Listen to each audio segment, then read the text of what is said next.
Coro parle, nouveau numéro sur la web télé et radio Denny Voice. Bienvenue encore à toutes et à tous et merci de nous suivre, merci de partager ces séquences de vie que nous produisons à votre attention.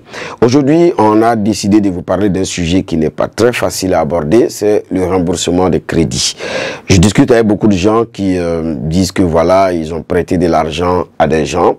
Le remboursement a été difficile, parfois même c'est zéro remboursement et au finish, les gens sont découragés.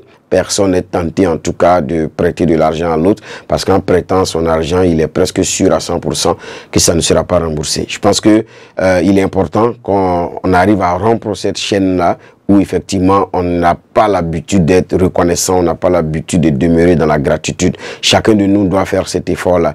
Si tu es allé voir quelqu'un pour emprunter de l'argent, tu ne sais pas le sacrifice que la personne a eu à faire pour te trouver cet argent dont tu as besoin. Et cette personne-là, en faisant ce geste, c'est de l'amour que la personne te témoigne, c'est de la considération que la personne te témoigne et par respect pour cette personne-là, par devoir de gratitude et de reconnaissance envers cette personne-là, il est important de tout faire pour rembourser cet argent. C'est très très important. Et quand vous donnez un délai de remboursement d'un prêt, vous devez impérativement respecter ce délai-là. Et quand le délai arrive et que vous savez que vous n'avez pas les moyens de respecter votre engagement, prenez votre téléphone ou bien déplacez-vous, allez voir la personne. Ah, j'avais donné un tel délai, mais pour telle ou telle raison, je sollicite que tu puisses repousser un peu le délai pour me permettre de le faire. La personne qui vous a donné de l'argent a besoin de savoir que vous êtes en train de faire un effort permanent pour rembourser son argent. Ça, c'est fondamental. Parce que toutes les personnes qui font le bien ne doivent pas regretter le bien qu'elles accomplissent. Si on s'amuse à faire en sorte que les faiseurs de bien se découragent à chaque fois, nous serons absolument en train de construire un monde qui ne profitera à personne. Rien ne prospère dans l'ingratitude. L'ingratitude n'a jamais permis à quelqu'un de s'en sortir. Parce que tout ce que nous faisons finit toujours par nous rattraper. Et quelqu'un qui te donne de l'argent, il s'est saigné pour toi. Il t'a respecté.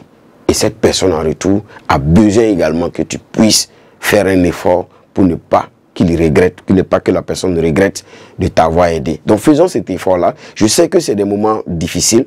En prenant en fixant le délai du prêt, voilà, on était sûrement animé de bonnes intentions, mais la réalité parfois nous rattrape. Tout ça, on ne condamne personne pour ça, mais il faut toujours garder le lien, le contact, l'envie, le devoir de rendre compte, ce qu'on appelle la redevabilité envers la personne qui vous a fait un prêt.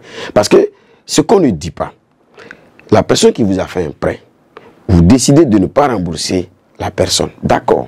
La personne retient juste que l'argent prêté ne reviendra plus. C'est bon. Mais personne ne connaît demain. Demain, tu peux avoir personne de cette même, tu peux avoir besoin de cette même personne. Et si la personne doit tenir compte de ton ingratitude d'hier, tu motives la personne à ne pas te rendre service encore. Et ça, c'est très dangereux dans un monde où on est tous appelés à s'entraider. Parce qu'en réalité, personne ne sait de quoi demain sera fait. Quand on fait le bien aujourd'hui, c'est pour demain. C'est un investissement pour l'avenir. Donc quand vous prenez un prêt, faites l'effort de rembourser ce prêt-là. Il faut qu'on ressente en vous la volonté d'aller vers le remboursement de ce prêt. Et c'est comme ça qu'on permettra encore de bénéficier d'autres bienfaits dans l'avenir. Merci de m'avoir écouté. Rendez-vous très prochainement pour un autre numéro de Coro vous parle.